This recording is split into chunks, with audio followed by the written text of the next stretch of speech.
In the middle of Nevada's dry and desolate Great Basin desert, there's a small cave hiding an enormous secret.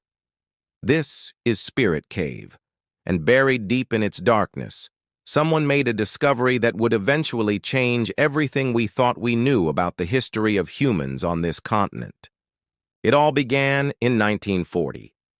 A husband and wife archaeological team, Sydney and Georgia Wheeler, were out surveying the region on behalf of the Nevada State Parks Commission.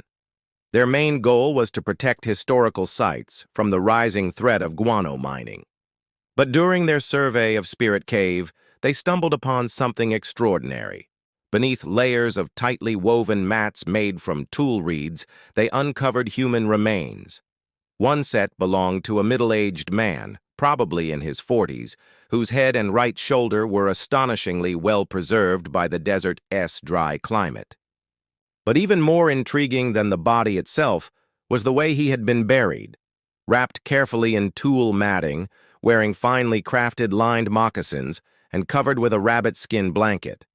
Other woven textiles were also found nearby, clear signs of a highly skilled culture whose craftsmanship wouldn't be seen again in that region for thousands of years. With the help of local residents, the Wheelers carefully recovered 67 artifacts from the site. Everything was transported to the Nevada State Museum in Carson City. Since carbon dating didn't yet exist, researchers had to estimate the age of the remains based on the style and complexity of the grave goods. Their conclusion? Somewhere between 1,500 and 2,000 years old. It was an impressive find, but nothing that shook up the field of archaeology. And so, the remains were stored away, a report was written, and for more than half a century, nothing happened. But to truly grasp the importance of this individual, we have to rewind more than 10,000 years. Back when this man was alive, the Great Basin looked nothing like it does today. What is now barren desert was once the lush shoreline of a massive Ice Age lake known as Lake La Hontan. Early communities didn't wander through wastelands. They thrived beside that ancient freshwater sea.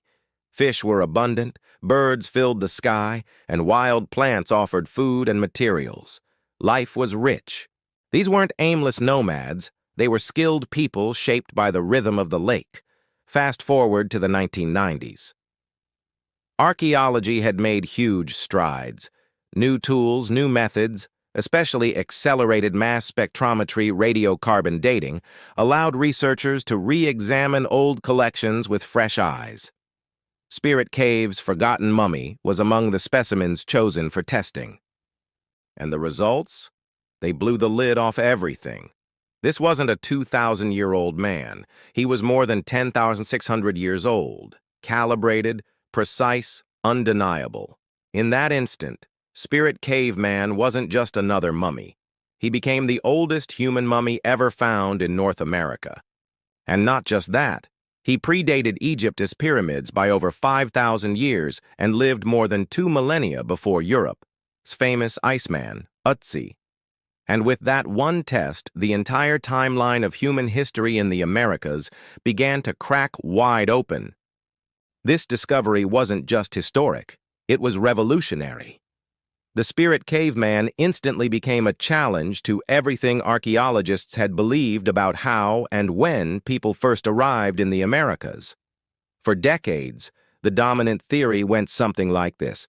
During the last ice age, humans crossed a land bridge, Beringia, that once connected Siberia and Alaska. These early people, known as the Clovis culture, were believed to have arrived around 12,000 years ago. Their presence was mostly identified by distinctive fluted spear points found across North America. According to the textbooks, they were the first.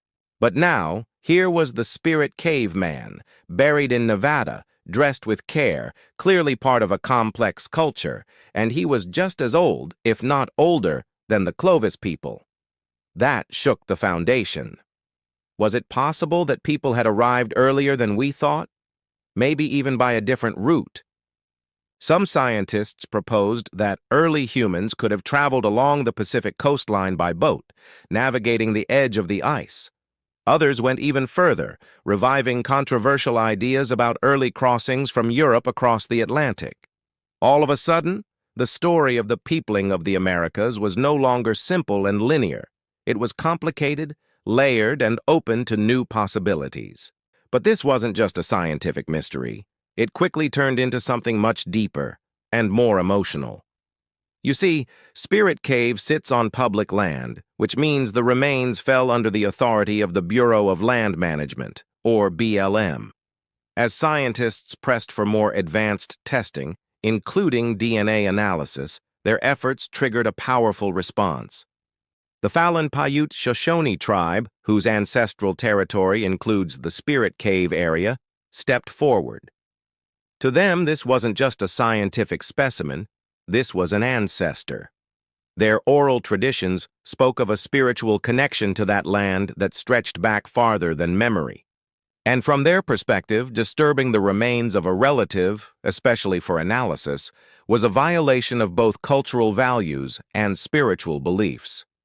This brought the case directly under the scope of NAGPRA, the Native American Graves Protection and Repatriation Act. Passed in 1990, this federal law requires that human remains and cultural items be returned to Native tribes if a cultural link can be reasonably established. The Fallon Pyutes Shoshone tribe made it clear. They wanted the remains returned, and they did not want further testing, especially DNA sequencing, performed. They viewed it as a desecration. But on the other side, scientists argued that the Spirit Caveman was too important to ignore. Studying him could unlock critical answers about early human migration, genetic ancestry, and the broader story of how we came to populate the Western Hemisphere. They also pointed to his distinct physical features, which some researchers claimed looked different from modern Native Americans. To them, this suggested he might have belonged to an earlier, perhaps unrelated population. And so began a 20-year standoff, a battle between spiritual belief and scientific inquiry, between tradition and technology. But eventually, after years of tension, something changed. In 2015, a breakthrough was reached. After long conversations, careful negotiation, and the building of mutual trust, the Fallon Pyutes Shoshone tribe made a remarkable decision. They agreed to allow one final test, a full DNA analysis of the Spirit Caveman's genome. It was a moment of trust and risk for both sides. The work was undertaken by a team led by Professor S.K. Willerslev, an evolutionary geneticist from the University of Cambridge and the University of Copenhagen. Using the latest techniques, they sequenced the Spirit Caveman's entire genome, and the results were conclusive. The Spirit Caveman, this 10,600-year-old individual, was genetically related to present-day Native Americans.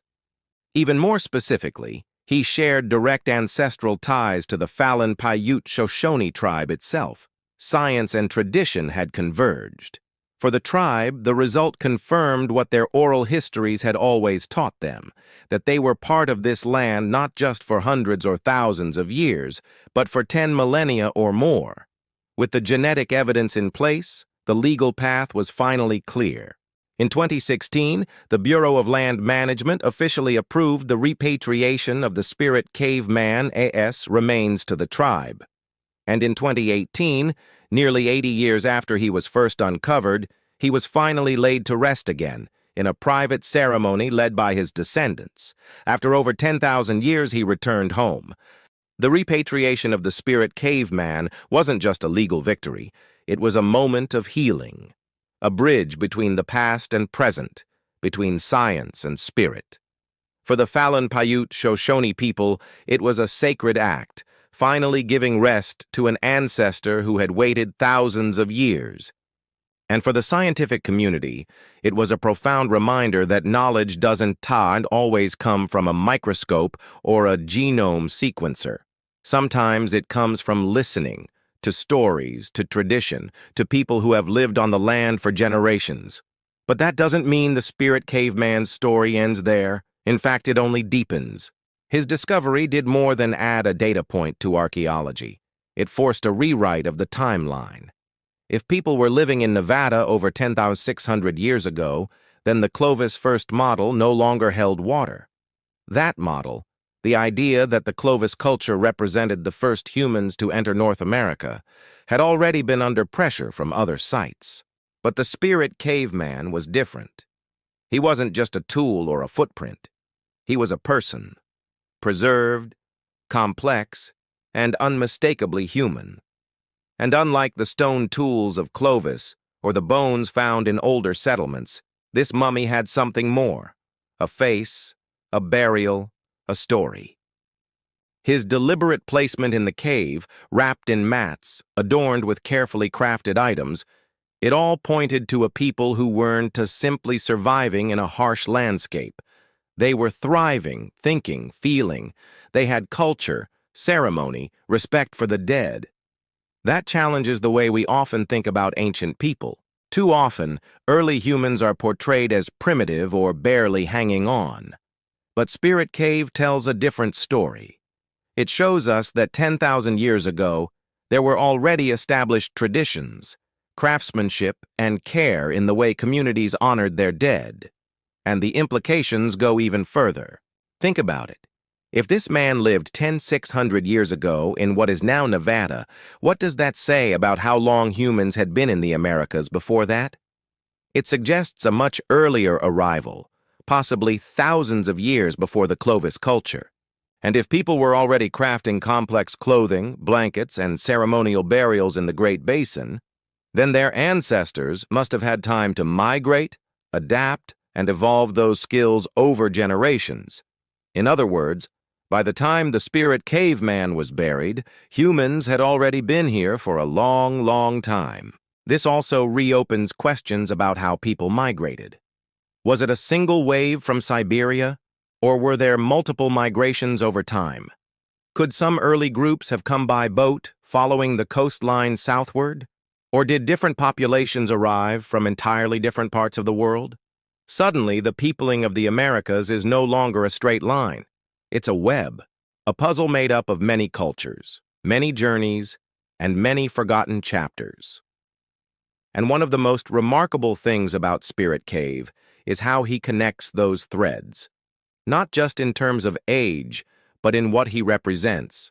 He is, in a way, North America's version of Otzi, the Iceman, a body preserved so well that it opens a window into another world. A rare biological time capsule that captures not just bones or DNA, but the choices, tools, and beliefs of an ancient people. But while Otzi helped us understand Copper Age Europe, the Spirit Caveman did something even more seismic. He pushed back the origin story of an entire continent. Before this discovery, many scholars considered indigenous presence in the Americas as relatively recent, measured in a few thousand years. But now we have a face, a name, a timeline, and proof of deep roots stretching beyond 10,000 years. And that changes everything, because it's not just about when humans arrived, it's about how long they have belonged. When you really think about it, the story of the Spirit Caveman isn't just about bones in a desert cave. It's about how we tell stories, about who gets to define history and who's been left out of it for far too long. For generations, archaeology in the Americas was dominated by a narrative that focused on migration into the continent, not within it. The question was always, when did humans get here? But discoveries like this force us to shift the question to something far more powerful. How long have humans been here, and what lives did they build? Because this wasn't just a burial, it was a deliberate, careful ceremony. Someone wrapped him with care. Someone placed those moccasins on his feet. Someone wove that rabbit skin blanket. That kind of attention speaks to love, to ritual, to community. And we have to remember, this wasn't a man isolated in time. He was part of a network of people, a society that had adapted to a unique and challenging environment. These weren't wanderers passing through. They lived, they created, they remembered, and that's why the battle for his repatriation was so important. For the Fallon Pyutes Shoshone tribe, this wasn't about blocking science. It was about dignity.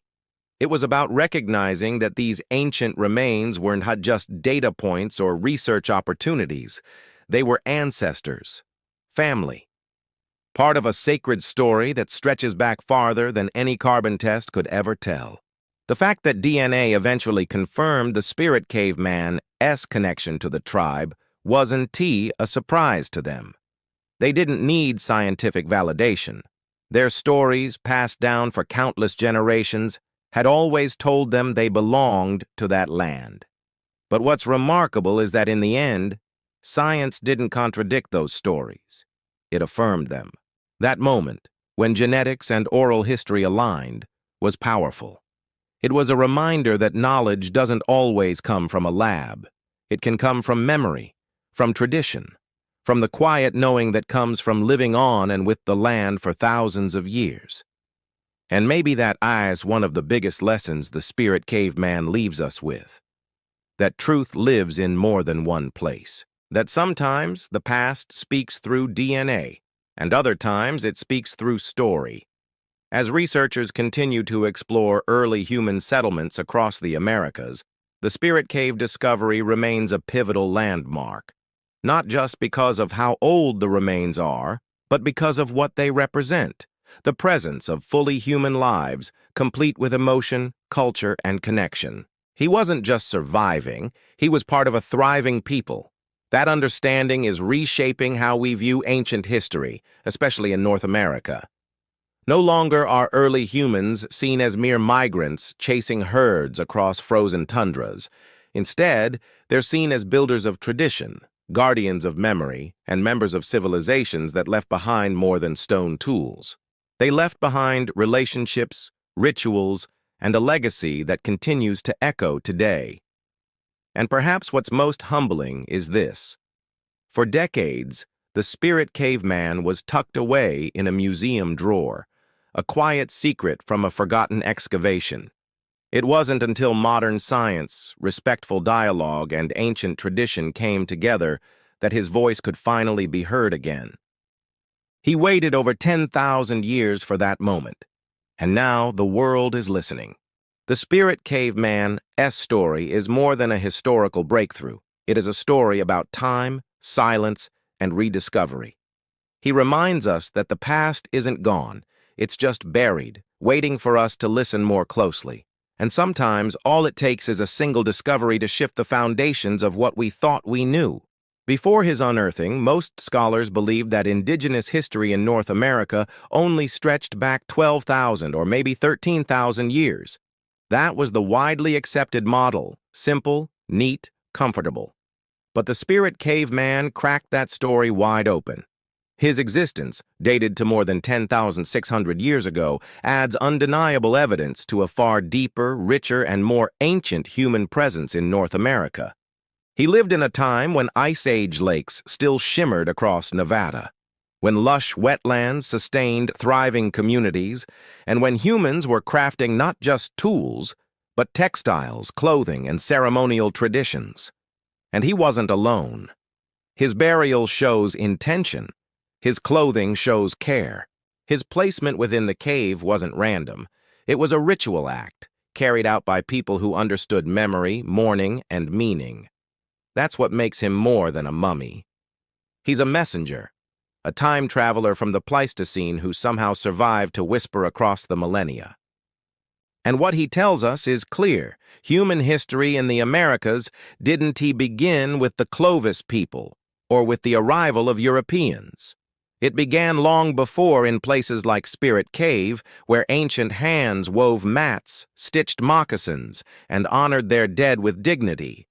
For archaeologists, anthropologists, and indigenous communities, the Spirit Caveman is now a symbol, a reminder of how easily we underestimate the depth of history, and how often we ignore the wisdom of those who were here first. In the end, he went from being a forgotten relic tucked in museum storage to becoming one of the most important ancient individuals ever found on this continent. And thanks to science, tribal leadership, and the willingness to seek truth from multiple sources, his journey came full circle. He was finally returned home, laid to rest in private by his people, a ceremony the public never saw and never should have. It wasn't meant for us. It was meant for him and for them. But even though he now sleeps again beneath the soil of his ancestors, the ripple effects of his discovery continue to spread. Because every time we ask, who were the first people here? His presence answers quietly, we were. And every time someone assumes that native history is recent, or secondary, or optional, the spirit caveman pushes back, firmly, silently, with 10,000 years of presence behind him. Thank you for joining us on this journey through one of archaeology's most powerful stories. If you found it meaningful, hit that like button, subscribe to the channel, and tap the notification bell so you never miss another exploration into history's mysteries. And let us know in the comments, do you think there are even older remains still out there, waiting to be discovered? Or have we just begun scratching the surface of our deepest origins?